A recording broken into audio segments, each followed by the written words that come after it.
Salut à tous, aujourd'hui sur TechNash, le test de CityScoot. CityScoot, c'est le scooter électrique en libre service qui ressemble un peu à Autolib, mais avec une différence près, et je peux vous dire que c'est une grosse différence parce que moi j'utilise souvent Autolib, c'est qu'on n'a pas besoin de restituer le scooter sur une borne de rechargement. Donc c'est pas vous qui vous occupez de la charge. Mais plutôt que de vous faire tout un speech sur CityScoot, on va passer directement à l'action et on va aller rider dans Paris tout de suite sur TechNash.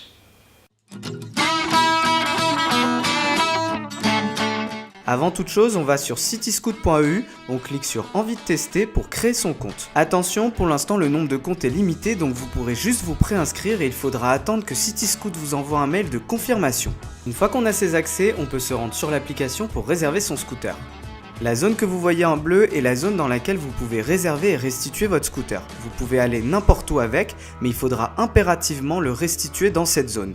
Quand un scoot vous intéresse, vous cliquez dessus et du coup il vous donne les informations liées à scooter et notamment l'autonomie qui est très importante. Celui-là me convient, j'accepte les conditions et je réserve mon CityScoot. C'est bon, ma réservation est validée et il me reste 10 minutes pour aller le prendre. Sur la réservation, on retrouve toutes les informations liées au scooter, le code de déverrouillage, l'adresse, l'immatriculation et le numéro du scooter. C'est bon, j'ai trouvé mon scooter et on voit bien indiqué 52 sur l'avant du scooter. Sur l'application, on avait un code de déverrouillage que je vais saisir pour pouvoir déverrouiller le scooter. Une fois déverrouillé, la selle s'ouvre et surtout l'autonomie s'affiche qui est l'autonomie réelle du scooter. Quand on ouvre la selle, on trouve un casque, des charlottes et le gilet de sécurité. On commence par mettre sa charlotte étant donné que le casque est partagé avec d'autres utilisateurs. Et puis surtout, on est tellement sexy avec qu'on a très envie de la mettre. Une fois qu'on a mis sa charlotte, on peut enfiler le casque. Le casque s'adapte à toutes les têtes puisqu'on peut le serrer ou le desserrer grâce à la molette arrière. On sangle le casque et on est fin prêt à démarrer sur son CityScoot. Premier très gros point positif de ce CityScoot, c'est qu'il ne fait pas de bruit. Contrairement aux scooters à essence souvent débridés qui font un bruit monstre dans la rue, eh bien ce scooter est très silencieux et c'est très agréable, la pollution sonore est donc quasi nulle.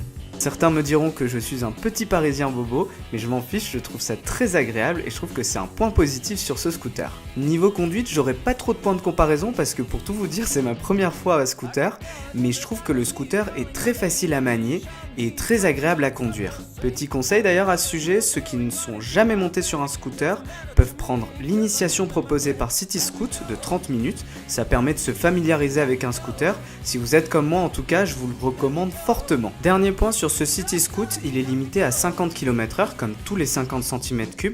Donc j'ai testé plusieurs fois et on ne peut pas aller à plus de 50 km/h, on va à 47-48 km/h max, y compris en descente. Une fois qu'on termine son tour, on cherche une place légale pour scooter, un emplacement pour scooter ou une place de stationnement classique. On arrête le CityScoot et on doit fermer la selle et braquer à gauche. Je range donc mon casque correctement dans la selle et je ferme la selle. Quand je braque à gauche, un décompte apparaît à l'écran. Soit j'attends et le scooter se met en pause, soit j'appuie sur fin pour terminer ma location. Le scooter redevient alors libre et on reçoit un texto confirmant la fin de la réservation. Si vous n'avez pas été assez rapide, pas de panique, on peut toujours terminer la location depuis l'application directement. Dernière partie de ce test, c'est le prix du service. Il vous coûtera 28 centimes d'euros par minute, c'est-à-dire un peu plus de 8 euros la demi-heure. A titre de comparaison, l'Autolib coûte 6 euros la demi-heure, mais vous devrez vous acquitter d'un abonnement de 120 euros par an. Du coup, si vous voulez bénéficier d'un tarif plus intéressant, vous avez deux packs, le pack City Rider 100 à 25 euros et le pack City Rider 500 à 100 euros. Vous aurez donc une minute à 25 centimes d'euros et 20 centimes d'euros dans le cadre du City Rider 500 contre 28 centimes d'euros en tarif normal. J'ai beaucoup aimé CityScoot et je trouve ça super pratique comme service, ça vient bien compléter les services déjà existants, donc Vélib, Autolib, les transports en commun, Uber, etc. Il y a juste deux points négatifs sur ce service, c'est que déjà d'une, il termine à 11h du soir. Bon, plus tard ce sera à minuit, mais ça veut dire que de minuit à 7h du matin, vous ne pourrez pas prendre de scooter. Et puis la deuxième chose, c'est que vous ne pouvez pas prendre un passager. Alors tout ça, c'est une question d'assurance, mais du coup, c'est vrai que par rapport à un vrai scooter, c'est un petit peu handicapant. À part ces deux points négatifs, je trouve que CityScoot est vraiment un service très pratique et très efficace puisque tout se fait à partir de son smartphone, on n'a pas besoin d'abonnement comme Autolib et d'une carte et surtout on n'a pas besoin de rebrancher son scooter. Pour l'instant, CityScoot compte environ 150 scooters et surtout la zone est assez restreinte comme je vous l'ai montré dans le test. Mais d'ici la fin de l'automne, tout Paris intramuros sera couvert et surtout d'ici mars 2017, il y aura plus de 1000 scooters. Ça veut dire aussi beaucoup plus d'abonnés, j'espère que le service sera toujours aussi bon, il n'y a pas de raison. Le test de Cityscoot c'est terminé, si vous avez aimé ma vidéo n'hésitez pas à mettre un pouce vers le haut qui se trouve juste en bas de la vidéo, sinon faites-le moi savoir dans les commentaires. La semaine prochaine on aura le déballage de l'iPhone 7 et mes premières impressions, mais en attendant je vous dis à bientôt sur TechNesh.